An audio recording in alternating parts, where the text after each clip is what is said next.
Labis na pananakit at pamamahiyaya na sinapit ng isang Pinoy nurse sa Saudi Arabia sa kamay ng kanyang amo.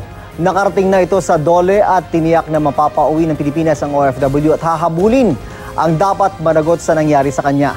Balitang hatid ni JP Soriano, exclusive. Ito po yung kaliwang braso sa ngayon.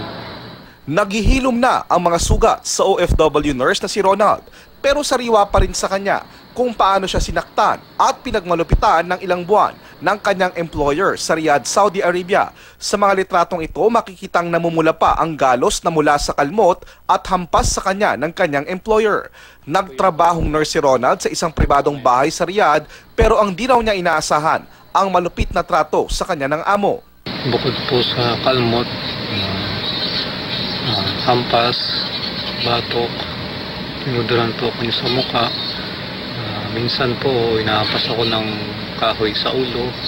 Sinasabunutan din daw siya, kaya nagpakalbo siya. Enero daw na makapasok siya sa trabaho at ilang buwan niyang tiniis ang pangmamaltrato at masasakit na salita. Ilang beses daw niyang sinabi sa kanyang recruitment agency ang nangyari pero hindi siya tinutulungan. Hindi niya rin daw malabanan ang employer. Hindi po ako makaalis sa bahay kasi po hands-on ako sa alaga ko. Nakapunta na lang po ako ng polo nung pong tumakas ako.